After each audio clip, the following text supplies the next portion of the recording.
Welcome back. A fascinating roundtable, wasn't it?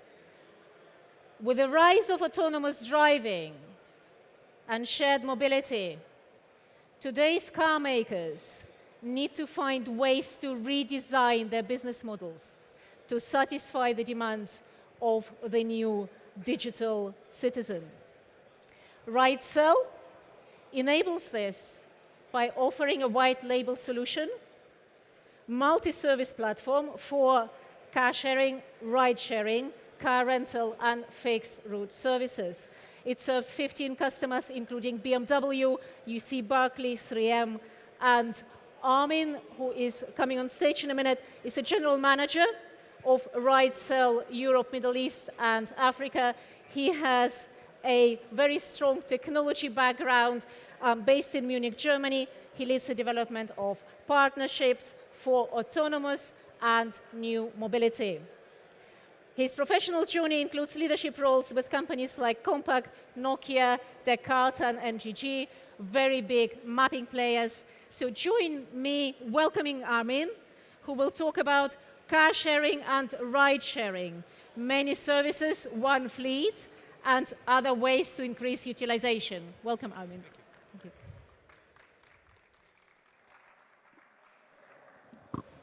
Good morning, everybody, and thank you for the introduction. So, yeah, I'll take the next 15 minutes. Let's see if the clicker works.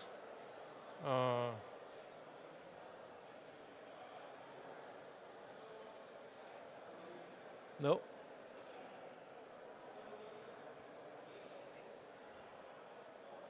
Okay. Wonderful. Yeah, so as said during the introduction, RideSharing provides a white label platform as a software as a service to basically run multiple mobility services. So we help our customers to design, launch, and scale these services across different domains. Just a few brief words. We are a San Francisco-based startup founded in 2009. Established our European presence back in November to serve the markets and the opportunities here, and also have operated a highly scalable ride-sharing service in the US for quite some time. If we look at market trends overall, and I think we had seen some of these talks this morning, there is almost a seismic shift from private ownership to basically on-demand services when we look into the future how vehicles are going to be sold. So by 2030, the majority of cars who are going to be distributed are no longer to private owners, but to on-demand services. There's a tremendous growth opportunity. This is numbers from ABI Research, who are forecasting, again, by 2030, this whole mobility as a service market space is going to hit $1 trillion globally, so a huge number. I think it's not about questioning the numbers, it's more like these numbers are huge and it's basically happening as we speak. Another way to look at it is some analysts actually forecasting that market capitalization of companies who are in the mobility space rather than in the manufacturing space are going to basically have a much higher valuation. Also another data point, if you look at the investments which have been made the last 2 years into the whole mobility as a service space, it's hitting about $30 billion just the last 2 years. So that drives higher market capitalization for companies in that space. One key element to run a service is actually profitability, and that's where we help our clients to really drive that. In a typical use case, in a single-purpose service, you run a service, you can actually get a utilization of maybe 12%.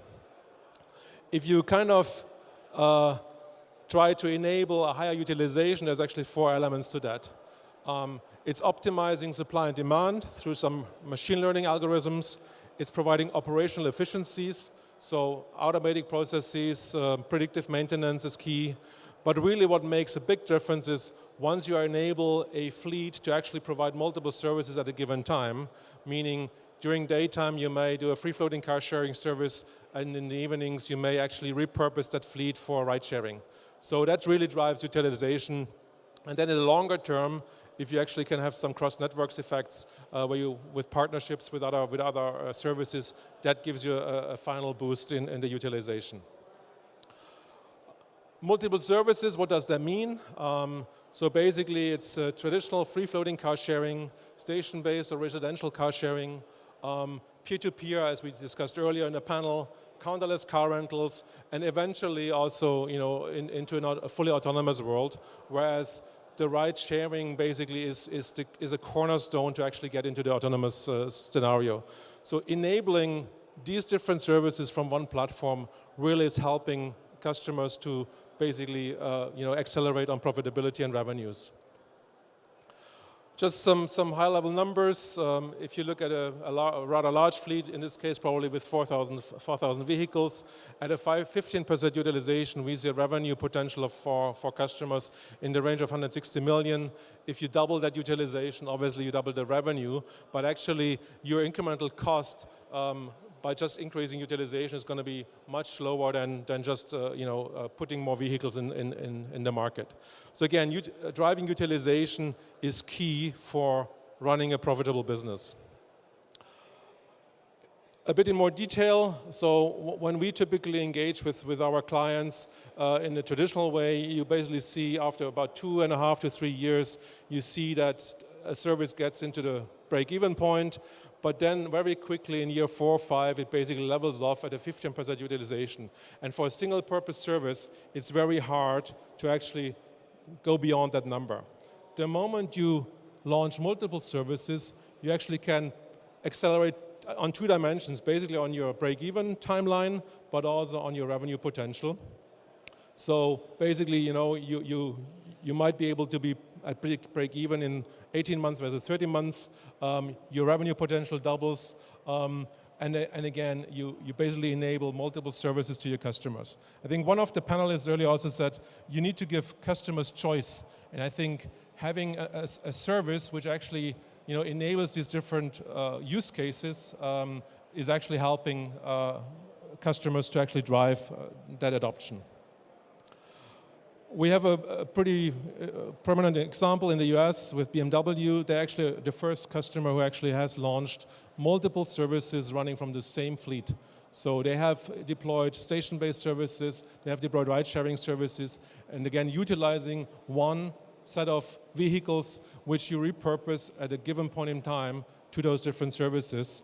Over 40,000 members on the system, 3 cities launched in 9 months, 10 more to come in the next 12 months, and a very high utilization in this case.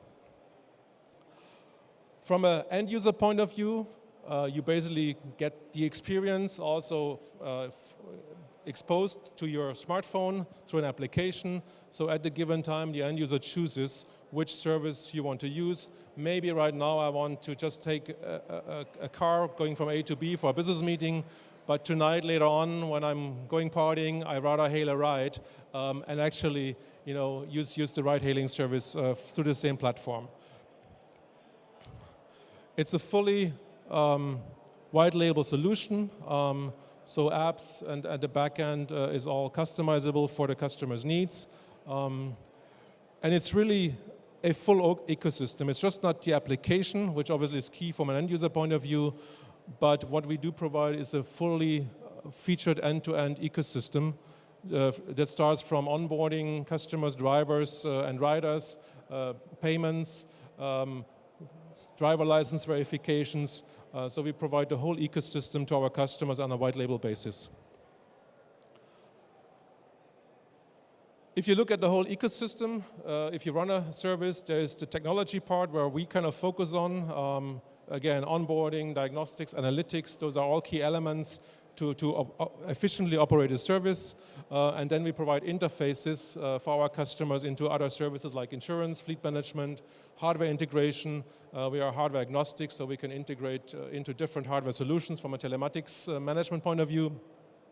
And then really our customer, i.e. the service provider, focuses on the marketing, the end user retention, and basically marketing the service in a given area.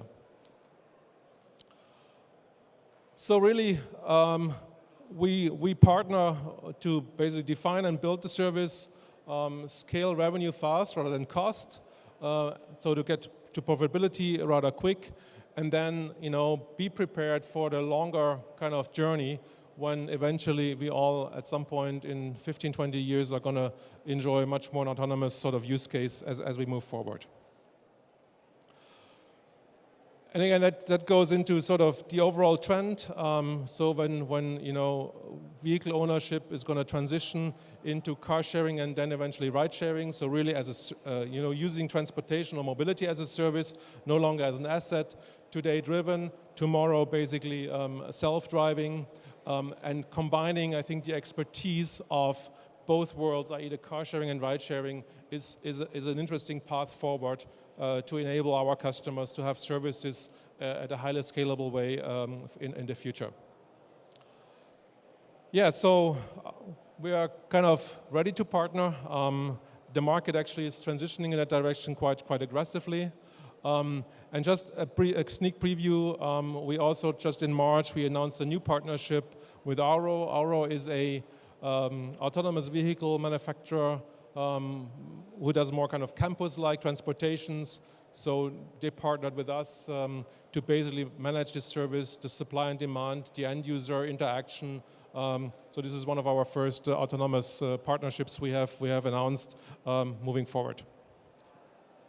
With that said, thank you for your attention, and I think we open the rest of for the remaining 5 minutes for some questions. Yes, any questions for Armin?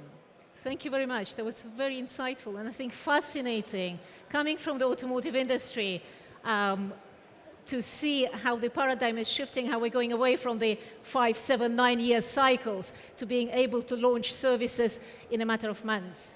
Questions to Armin? If no one has a questions, then I may start with one.